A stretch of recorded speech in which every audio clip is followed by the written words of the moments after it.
Ce ne fut que lors de leur première semaine en Yougoslavie que Mike découvrit quel réac il avait choisi pour amant. On l'avait prévenu, bien sûr. Une des tantes qui hantait les bains-douches lui avait dit que Jude était encore plus à droite qu'Attila. Mais c'était l'un des ex-amants de Jude, et Mike avait pensé que ce jugement assassin était plus inspiré par le dépit que par la finesse psychologique. Si seulement il l'avait écouté, il ne serait pas alors en train de rouler sur cette route interminable, dans cette Volkswagen qui lui paraissait soudain aussi étroite qu'un cercueil, écoutant les opinions de Jude sur l'expansionnisme soviétique. Seigneur, que c'était lassant. Ce n'était pas une discussion, mais une conférence qui n'en finissait pas. En Italie, le sermon avait porté sur l'exploitation du vote paysan par les communistes. Arrivé en Yougoslavie, Jude s'était vraiment échauffé, et Mike était à deux doigts de taper à coups de marteau sur sa tête de fat. Il n'était certes pas en total désaccord avec tout ce que disait Jude. Certains de ses arguments, ceux que Mike comprenait, paraissaient fort sensés. Mais après tout, qu'en savait-il? Il n'était qu'un professeur de danse. Jude était un journaliste, un pontifiard professionnel. Comme la plupart des journalistes que Mike avait rencontrés, il se sentait obligé d'avoir une opinion sur tout, et en particulier sur la politique. C'était une bauge idéale pour s'y vautrer. Quel plaisir de plonger son groin, ses yeux, sa tête et ses pattes dans cette fange, et d'asperger tout ce qui se trouvait autour.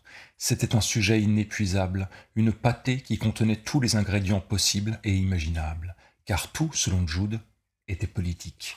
L'art était politique, le sexe était politique, la religion, le commerce, le jardinage, la nourriture, la boisson, la défécation, tout ça était politique. Seigneur, c'était lassant à vous en faire exploser la tête, lassant au point d'étouffer leur amour. Pire, Jude ne semblait pas remarquer à quel point Mike s'ennuyait, ou s'il l'avait remarqué, il ne s'en souciait guère. Il continuait de déblatérer, ses arguments devenaient de plus en plus élaborés, ses phrases se faisaient de plus en plus longues à chaque nouveau kilomètre qu'il parcourait. Jude, avait décidé Mike, était un salaud et un égoïste, et dès que leur lune de miel serait achevée, il laisserait tomber ce mec.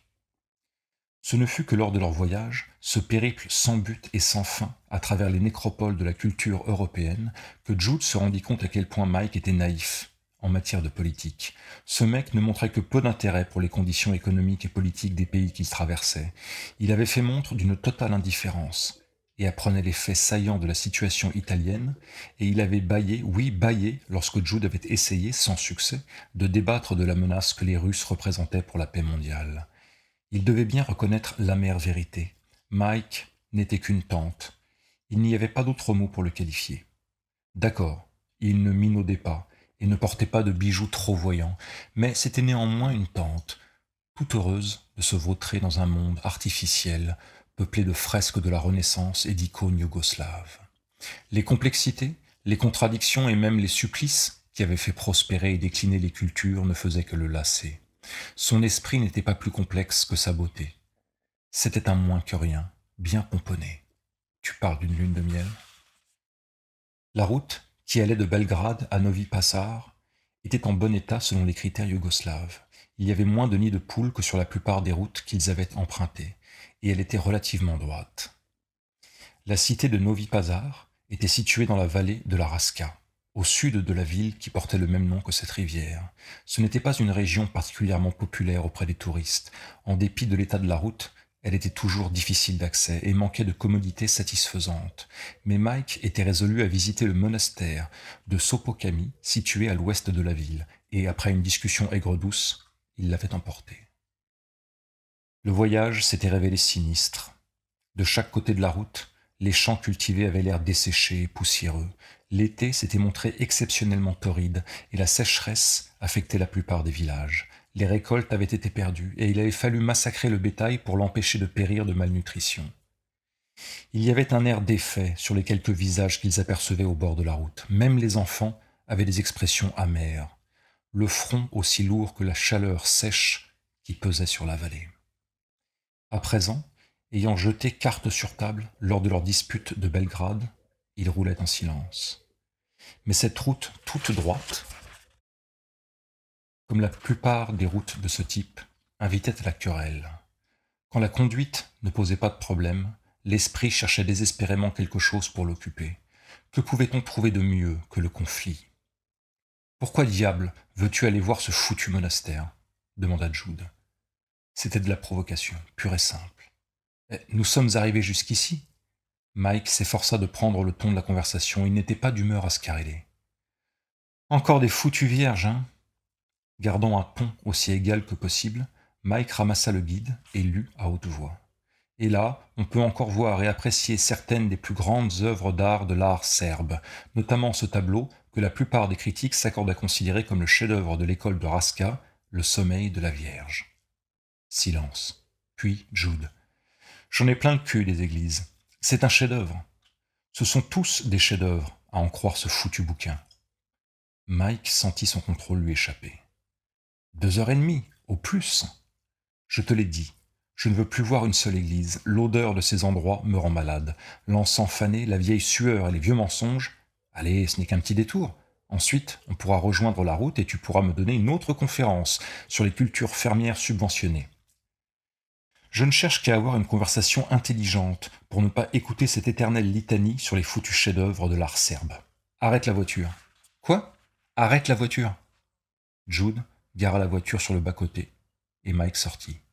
Il faisait très chaud, mais une petite brise s'était levée. Il inspira profondément et alla jusqu'au milieu de la route. Aucune voiture ni aucun piéton dans chaque direction. Dans chaque direction, le vide. Les collines frémissaient de chaleur derrière les champs. Des coquelicots poussaient dans le fossé. Mike traversa la route, s'accroupit et en cueillit un. Derrière lui, il entendit la portière de la coccinelle se refermer en claquant. « Pourquoi nous as-tu fait arrêter » dit Jude. Sa voix était crispée, espérant toujours une dispute, priant pour elle. Mike se releva, jouant avec le coquelicot. La fleur était prête à lancer ses graines au vent, fort tard dans la saison. Les pétales churent de leur réceptacle dès qu'il les toucha, petite tache rouge voletant sur le bitume gris. « Je t'ai posé une question » dit Jude. Mike se retourna. Jude était adossé contre l'arrière de la voiture, le front sillonné par les rides d'une colère naissante. Mais beau, oh oui, un visage qui faisait pleurer les femmes de frustration lorsqu'elles apprenaient qu'il était pédé. Une épaisse moustache noire, parfaitement taillée, et des yeux que l'on pouvait regarder éternellement sans jamais voir 2 fois la même couleur. Au nom de Dieu, pensa Mike, pourquoi faut-il qu'un homme aussi beau que lui ne soit qu'un petit con, dénué de sensibilité? Jude lui retourna son regard d'évaluation méprisante, détaillant le petit minet de l'autre côté de la route. Cela lui donnait envie de vomir, ce numéro que Mike lui faisait. Il aurait pu être plausible chez un gamin de 16 ans, encore vierge. Chez un homme de 25 ans, il manquait de crédibilité. Mike laissa tomber la fleur et dégagea le bas de son t-shirt de ses jeans. Un estomac plat, puis une poitrine lisse et mince furent révélés lorsqu'il ôta.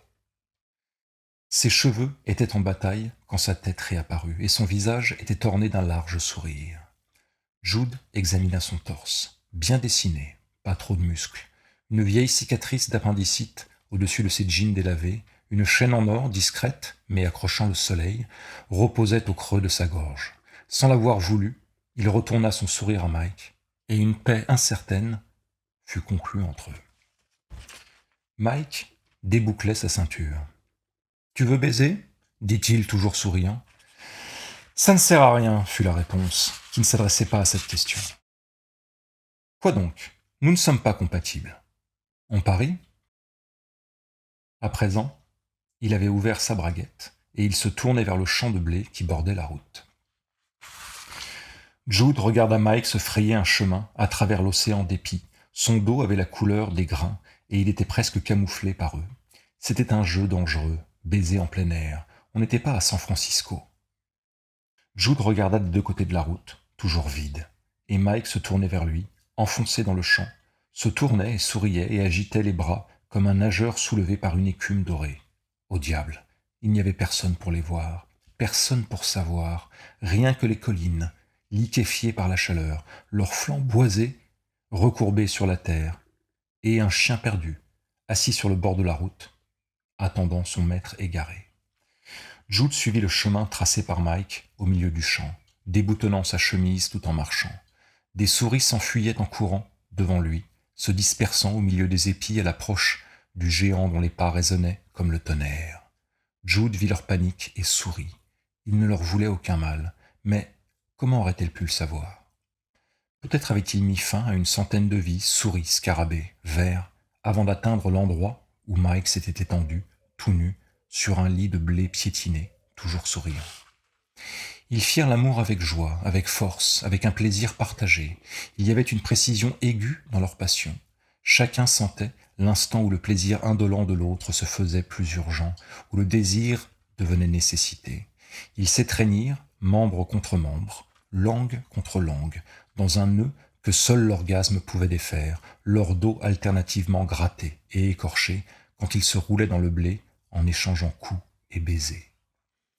Au milieu de leur joute amoureuse, alors qu'ils s'engloutissaient mutuellement, ils entendirent le pout-pout-pout d'un tracteur qui passait. Mais ils ne se souciaient plus du danger. Ils s'en retournèrent à la Volkswagen avec des grains de blé plein les cheveux, plein les oreilles et plein les chaussettes. Leur large sourire avait laissé la place à plus de discrétion. La trêve passée entre eux ne serait peut-être pas permanente, mais elle durerait au moins quelques heures. La voiture était une étuve, et ils durent ouvrir toutes les portières pour laisser la brise la rafraîchir avant de repartir vers Novi Pazar. Il était 16 heures, et ils avaient encore 1 heure de route. Quand ils remontèrent dans la voiture, Mike dit « Oublions le monastère, hein ?» Jude en resta bouche bée. « Mais je croyais que... Non, je ne pourrais pas supporter une foutue vierge de plus. » Ils eurent tous les deux un petit rire, puis ils s'embrassèrent, chacun goûtant à l'autre et à lui-même un mélange de salive et de l'arrière-goût salé du sperme.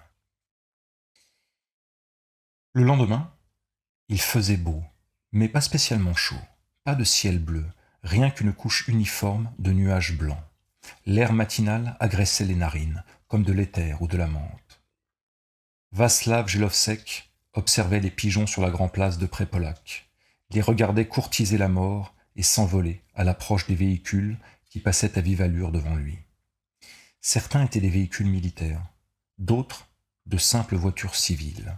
Son expression sobre et décidée parvenait à peine à dissimuler l'excitation qu'il ressentait en ce jour, une excitation qu'il savait partager par chaque homme, chaque femme et chaque enfant de Prépolac. Partagée aussi par les pigeons, pour ceux qui l'en savaient. Peut-être était-ce pour cela qu'il jouait à sautiller entre les roues des voitures avec une telle dextérité, sachant qu'aucun mal ne pourrait leur arriver en cette journée bénie entre toutes les journées. Il examina de nouveau le ciel, ce ciel de plomb chauffé qu'il avait scruté depuis l'aube. La couche de nuages était fort basse, ce n'était guère idéal pour la cérémonie. Une phrase lui traversa l'esprit, une expression anglaise qu'il avait entendue dans la bouche d'un ami. Avoir la tête dans les nuages. Elle signifiait, croyait-il, être perdu dans une rêverie, dans un rêve blanc et aveugle. C'était tout ce que l'Ouest savait des nuages, pensa-t-il avec ironie, qu'ils symbolisaient les rêves. Seul un esprit visionnaire, qui lui était étranger, pouvait donner un sens à cette tournure de phrase. Ici même, dans ces collines secrètes, lui et les siens n'allaient-ils pas créer une spectaculaire réalité à partir de ces mots innocents? Un proverbe vivant, une tête dans les nuages. Le premier contingent s'assemblait déjà sur la place. Il y avait 2 ou 3 absents pour cause de maladie, mais leurs remplaçants étaient prêts à se substituer à eux. Quel enthousiasme, quel sourire sur le visage d'un remplaçant quand il entendait appeler son nom et son numéro et sortait des rangs pour aller rejoindre le membre qui se formait déjà. De tous côtés, des miracles d'organisation. À chacun son travail et à chacun sa place. Il n'y avait ni cri, ni dispute. En fait, personne n'élevait la voix, et on n'entendait que des murmures impatients. Plein d'admiration, il observait les participants se mettre en position, puis entamer le bouclage de l'arrimage. La journée allait être longue et le travail ardu. Václav était arrivé sur la place 1 heure avant l'aube, buvant du café dans des verres en plastique importés, commentant les bulletins météorologiques qui arrivaient toutes les demi-heures, et observant le ciel sans étoiles dans lequel rampait la lumière grise du matin. À présent, il buvait son 6e café de la journée, et il était à peine 7 heures. De l'autre côté de la place, Metzinger avait l'air aussi fatigué et anxieux que Václav. Ils avaient regardé ensemble l'aube émerger de l'est, Metzinger et lui, mais ils étaient à présent séparés, oubliant leur compagnie réciproque. et ils ne se reparleraient pas avant la fin de l'épreuve. Après tout, Metzinger venait de Poduljevo. Il avait sa propre cité à encourager lors de la bataille toute proche. Demain, ils échangeraient les récits de leurs aventures, mais pour aujourd'hui, ils devaient se conduire comme s'ils ne se connaissaient pas. Ils ne devaient même pas échanger un sourire, car aujourd'hui, ils ne devaient être que des partisans, seulement soucieux de la victoire de leur cité contre son adversaire. À présent, la première jambe de Prépolac était érigée, à la satisfaction mutuelle de Metzinger et de Václav. Tous les contrôles de sécurité avaient été effectués avec minutie et la jambe s'éloigna de la place, projetant son ombre démesurée sur la façade de l'hôtel de ville. Václav sirota son café très doux et se permit un petit grognement de satisfaction. Quelle journée! Quelle journée! Une journée pleine de gloire, pleine d'étendards agités par le vent et de spectacles à vous retourner l'estomac, de quoi s'en souvenir toute une vie. C'était un avant-goût du ciel. Que l'Amérique garde pour elle ses plaisirs tout simples, ses souris de dessins animés, ses châteaux aux créneaux de crème pâtissière, ses cultes et ses technologies. Il n'en voulait absolument pas. La plus grande merveille du monde était ici, dissimulée au creux des collines. Ah, quelle journée! Sur la grande place de Poduljevo, la scène n'était pas moins animée et pas moins saisissante. Peut-être y avait-il une certaine tristesse pour ternir les préparatifs de cette année, mais c'était bien compréhensible. Nita Obrenović, l'organisatrice tant aimée et respectée de Poduljevo, n'était plus de ce monde. L'hiver précédent l'avait emportée à l'âge de 94 ans, privant la cité de ses opinions farouches et de sa forte carrure. Nita avait œuvré avec les citoyens de Poduljevo durant 60 ans, préparant toujours à l'avance l'épreuve suivante et améliorant sans cesse son organisation, dépensant toute son énergie pour rendre chaque création plus ambitieuse et plus vivante que la précédente. À présent, elle était morte et manquait cruellement à tous. Il n'y avait aucun désordre dans les rues en son absence. Les citoyens étaient bien trop organisés pour cela. Mais ils étaient déjà en retard sur leur horaire, et il était presque 7h25. La fille de Nita avait pris la succession de sa mère, mais elle n'avait pas l'énergie de Nita quand il s'agissait de galvaniser les gens et de les pousser à l'action. Elle était en un mot trop gentille pour cette tâche. Celle-ci exigeait un maître d'œuvre qui soit à la fois prophète et garde-chiourme, capable de pousser les citoyens et de leur insuffler l'inspiration. Peut-être qu'au bout de 2 ou 3 décennies, et avec l'expérience de plusieurs épreuves, la fille de Nita serait devenue à la hauteur de la tâche. Mais aujourd'hui, Poduljevo était en retard. On négligeait certains contrôles de sécurité. Une expression nerveuse remplaçait le regard confiant des années précédentes. Néanmoins, à 8h moins 6, la première jambe de Poduljevo sortit de la cité pour se diriger vers le point de rassemblement et y attendre ses camarades. À cette heure-là, les flancs étaient déjà assemblés et liés dans Prépolac, et les contingents des bras attendaient leurs ordres sur la grande place. Mike s'éveilla à 7 heures précises, bien qu'il n'y eût aucun réveil matin dans leur chambre, simplement meublée de l'hôtel Beograd. Il resta étendu dans son lit, à écouter le souffle régulier de Jude qui s'échappait du deuxième lit situé à l'autre bout de la pièce. Une faible lumière matinale s'insinuait à travers les rideaux élimés, une lumière qui n'incitait guère à un départ immédiat. Après quelques minutes passées à observer les craquelures dans la peinture du plafond, et un intervalle plus long durant lequel il garda les yeux fixés sur un crucifix grossier accroché sur le mur en face de lui, Mike se leva et alla jusqu'à la fenêtre. La journée était fort maussade, comme il l'avait deviné. Le ciel était lourd, et les toits de Novi Pazar étaient gris et mornes dans la lumière plate du matin. Mais, au-delà des toits, vers l'est, il pouvait voir les collines. Il y avait du soleil là-bas. Il voyait des raies de lumière accrocher les nuances bleu-vert de leur forêt, l'inviter à visiter leurs flancs. Peut-être irait-il vers le sud aujourd'hui, vers Kosova Mitrovica. Il y avait un marché là-bas, n'est-ce pas, ainsi qu'un musée. Et il traverserait la vallée de l'Ibar, suivant la route qui longeait la rivière, là où les collines se dressaient de chaque côté, sauvages et chatoyantes. Les collines, oui, Aujourd'hui, décida-t-il, ils iraient voir les collines. Il était 8h15.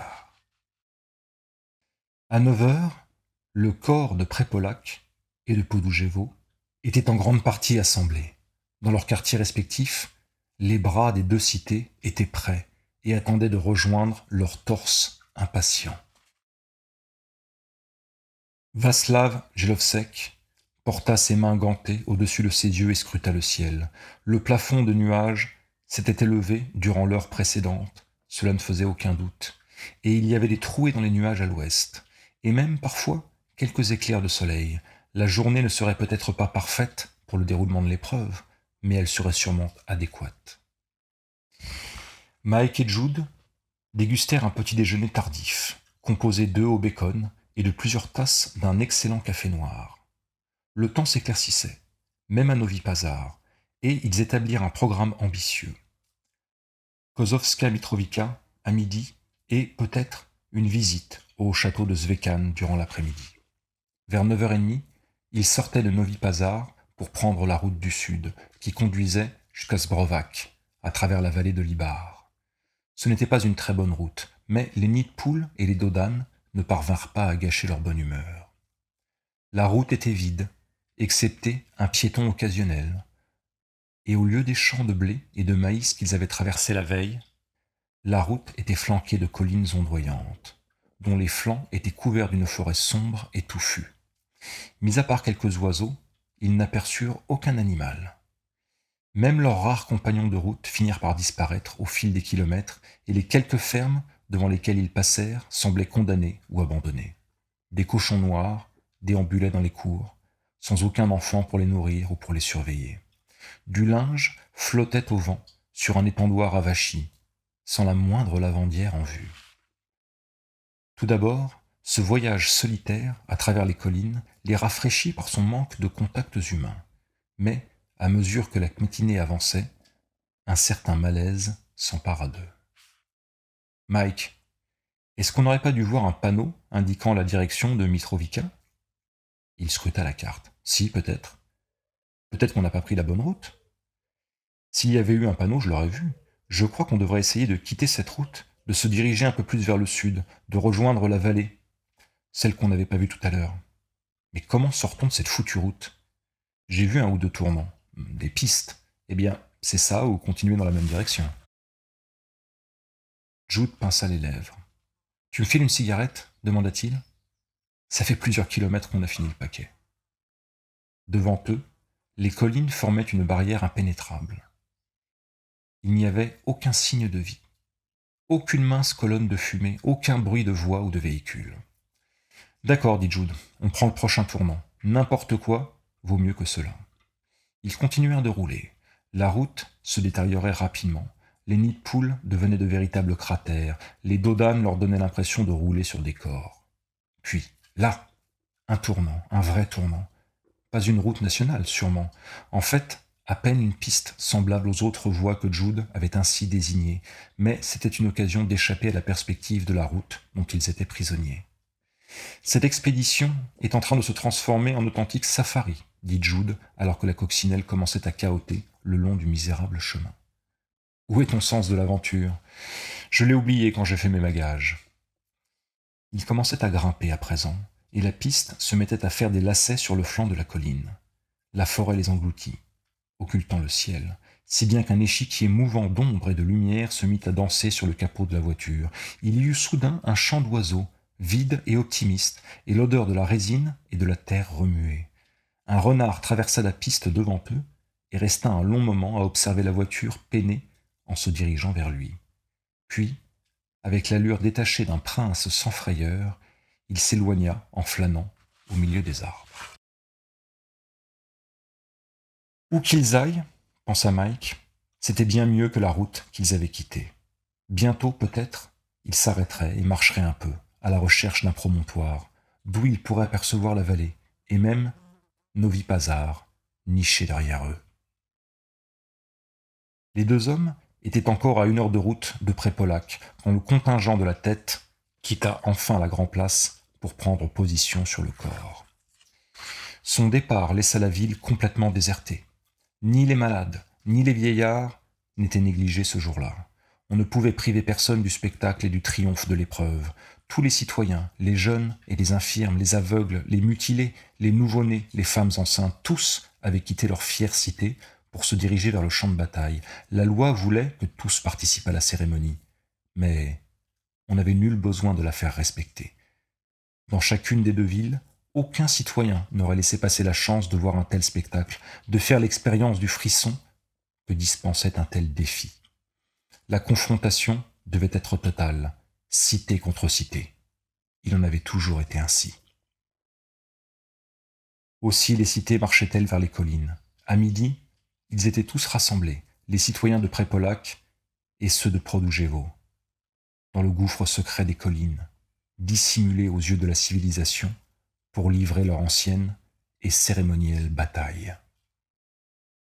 Des dizaines de milliers de cœurs se mirent à battre plus vite, des dizaines de milliers de corps s'étirèrent, se cambrèrent et transpirèrent lorsque les cités jumelles prirent position. Les ombres de ces corps occultaient des parcelles de terre vastes comme des villages. Le poids de leurs pieds écrasait l'herbe en une bouillie verte. Leurs mouvements massacraient les animaux, broyaient les fourrés et déracinaient les arbres. La terre résonnait littéralement de leur passage, les collines renvoyaient l'écho du vacarme assourdissant de leurs pas. Dans le corps gigantesque de Podoujevo, quelques défaillances techniques devenaient apparentes. Un léger défaut dans l'arrimage du flanc gauche avait entraîné une faiblesse à cet endroit, et il en résulta des problèmes dans le mécanisme de l'articulation de la hanche. Celle-ci était plus raide qu'elle n'aurait dû l'être, et ses mouvements manquaient de souplesse. En conséquence, une contrainte particulière s'exerçait sur cette partie de la cité. On y faisait face avec bravoure. Après tout, l'épreuve était censée pousser les concurrents jusqu'aux limites de leur force. Mais le point de rupture était plus proche que quiconque n'aurait jamais osé l'admettre. Les citoyens n'étaient pas aussi robustes que lors des épreuves précédentes. Une décennie de mauvaises récoltes avait produit des corps moins bien nourris, des échines moins souples, des volontés moins trempées. Le flanc mal tressé n'aurait peut-être pas suffi à lui seul à causer un accident, mais, affaibli par la mauvaise condition physique des concurrents, il créait les conditions d'une scène de mort d'une ampleur sans précédent.